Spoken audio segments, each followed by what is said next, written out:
Alright बच्चों, तो integration of trigonometric function वाले सीरीज में ही हम तीसरा फॉर्म देखते हैं, फॉर्म 3। ठीक है। और फॉर्म 3 का प्रोफाइल कैसा होगा वो कुछ इस तरीके से होगा कि अगर आपके पास मान लीजिए इंटीग्रेशन कुछ इस फॉर्म में दिया हुआ है कि a sin x plus b cos x plus c upon let us से L sin x plus m cos x plus n के फॉर्म में।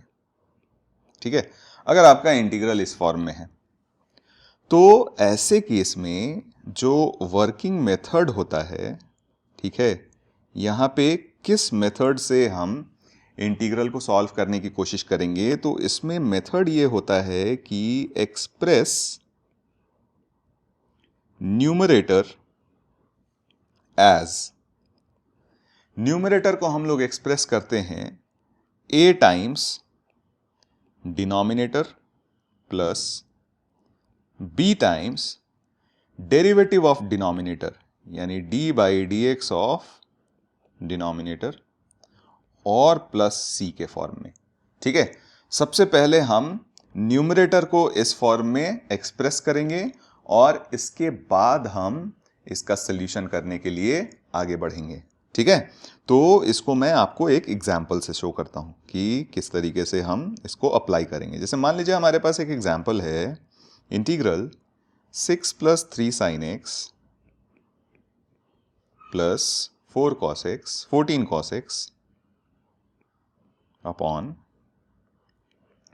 यहां पे हमारे पास 3 प्लस 4 साइन एक्स एंड प्लस 5 कॉस एक्स। ठीक है, सपोज ये हमारे पास सवाल दिया हुआ है। तो जैसा कि मैंने बोला कि हमें सबसे पहले तो न्यूमरेटर को इस फॉर्म में एक्सप्रेस करना पड़ेगा। तो न्यूमरेटर है हमारे पास 6 plus 3 sine x plus 14 cos x, है ना। अब इसको हम एक्सप्रेस करेंगे a टाइम्स डिनोमिनेटर, डिनोमिनेटर है हमारा 3 plus 4 sine x plus 5 cos x. ठीक है, फिर हमारे पास b टाइम्स डिनोमिनेटर का डेरिवेटिव, तो 3 का डेरिवेटिव हो गया 0, 4 साइन एक्स का डेरिवेटिव हो गया 4 कॉस एक्स और 5 कॉस एक्स का डेरिवेटिव हो गया -5 साइन एक्स एंड प्लस c। ठीक है, अब हमें निकालना क्या है यहां से a, b और c की वैल्यू। ये कैसे निकालेंगे, तो इसको निकालने के लिए हम लोग क्या करते हैं, कांस्टेंट टर्म, साइन का कोएफिशिएंट और कॉस का कोएफिशिएंट सब एक साथ इकट्ठा कर लेते हैं। सबसे पहले कांस्टेंट टर्म देखते हैं। कांस्टेंट टर्म हमारे पास क्या है, 3a प्लस c, है ना। फिर अगर साइन एक्स का कोएफिशिएंट देखा हमने, तो साइन एक्स का कोएफिशिएंट है हमारे पास 4a एंड -5b, है ना। और हमारे पास कॉस एक्स का कोएफिशिएंट जो हो जाएगा, ये हमारे पास है 5a प्लस 4b। ठीक है, अब हम क्या करेंगे, comparing coefficients, comparing coefficients, coefficients compare करके हम लोग a, b और c की वैल्यू निकालने की कोशिश करेंगे। लेकिन कंपेयर कोएफिशिएंट किसका करेंगे, तो कांस्टेंट को कांस्टेंट से कंपेयर करेंगे LHS RHS में, साइन एक्स के कोएफिशिएंट को साइन एक्स के कोएफिशिएंट से कंपेयर करेंगे LHS RHS में, और कॉस एक्स के कोएफिशिएंट को कॉस एक्स के कोएफिशिएंट से कंपेयर करेंगे LHS RHS में। ऐसा हम इसलिए कर रहे हैं क्योंकि ये एक आइडेंटिटी बननी चाहिए। क्या बननी चाहिए, आइडेंटिटी। और आइडेंटिटी में हमें पता है कि वेरिएबल के जो कोएफिशिएंट्स होते हैं वो क्या होने चाहिए, 0 होने चाहिए। या फिर अगर LHS और RHS के फॉर्म में दिया हुआ है तो वेरिएबल के कोएफिशिएंट्स LHS और RHS में दोनों क्या होने चाहिए, इक्वल होने चाहिए। ठीक है, तो इस केस में अगर हम इक्वेशन बनाएं अपना, तो हमारे पास एक इक्वेशन बनेगा 3a plus c is equal to 6, दूसरा इक्वेशन बनेगा 4a minus 5b is equal to 3, और तीसरा इक्वेशन बनेगा 5a plus 4b is equal to 14। ठीक है, तो यहां से अगर हम a, b और c के लिए सॉल्व करें, तो सॉल्व करने पे हमें जो वैल्यू मिलेगी वो a की वैल्यू 2, b की वैल्यू 1, ठीक है, और c की वैल्यू हमें मिल जाएगी 0। ठीक है, तो ये वैल्यूज हमें मिल गई। अब वैल्यूज मिलने के बाद असली काम शुरू होगा हमारा इंटीग्रेशन का। ठीक है, तो देखिए अब जो हमारा इंटीग्रल बनेगा वो सिंप्लीफाइड फॉर्म में उसको हम कुछ इस तरीके से लिखेंगे, a टाइम्स, तो a हमारे पास 2 आया था, a टाइम्स डिनोमिनेटर ही हमें लिखना है, तो डिनोमिनेटर था हमारा 3 प्लस 4 साइन एक्स एंड प्लस 5 कॉस एक्स।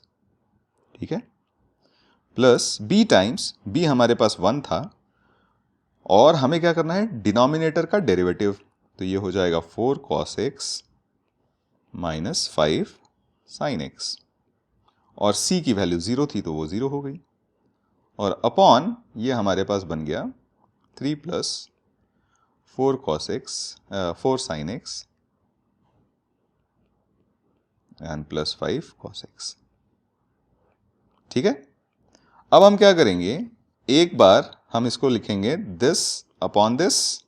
ठीक है, तो ये जैसे ही हमने लिखा तो ये तो हमारे पास सिंपल बन जाएगा इंटीग्रल 2dx, और दूसरी बार हम लोग लिखेंगे दिस अपॉन दिस, यानी ये बन जाएगा इस बार integral 4 cos x minus 5 sin x upon 3 plus 4 sin x plus 5 cos x, है ना, dx। देखिए इंटीग्रल ऑफ 2 dx तो हमारे पास बहुत ही सिंपल है, ये बन जाएगा 2x, और ये टर्म भी हमारे पास बहुत सिंपल है क्योंकि आप अगर इसको t मानोगे तो ये पूरा टर्म dt में कन्वर्ट हो जाएगा। क्यों? क्योंकि इसी का डेरिवेटिव तो है ये।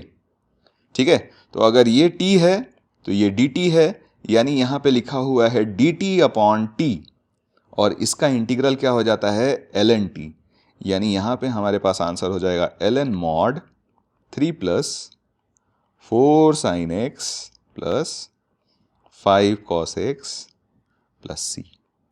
तो ये हमारा आंसर हो जाएगा इस पर्टिकुलर क्वेश्चन का। ठीक है, एक और सवाल करते हैं, आइए।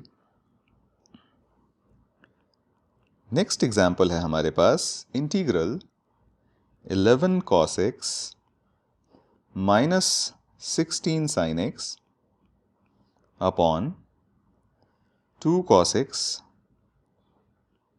एंड प्लस 5 साइन एक्स। ठीक है, यहां पे भी प्रोसेस एग्जैक्टली सेम रहेगा।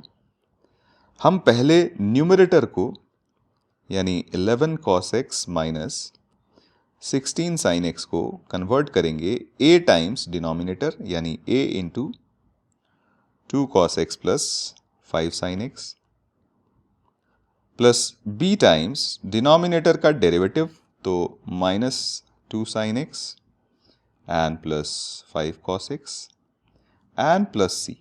ठीक है, प्रोसेस यहां पे भी एग्जैक्टली सेम। कांस्टेंट टर्म को हम सबसे पहले इकट्ठा करते हैं, तो कांस्टेंट टर्म सिर्फ और सिर्फ हमारे पास c है, फिर sin x या cos x के पहले कोएफिशिएंट इकट्ठा कर लेते हैं, तो cos x का कोएफिशिएंट है हमारे पास 2a और प्लस 5b, है ना, और sin x का कोएफिशिएंट है हमारे पास 5a माइनस 2b, है ना। तो ये एक्सप्रेशन बन गया हमारे पास। अब हमें क्या निकालना है, a और b की वैल्यू निकालनी है। ठीक है, a और b की वैल्यू निकालनी है, तो आइए कैसे निकालें।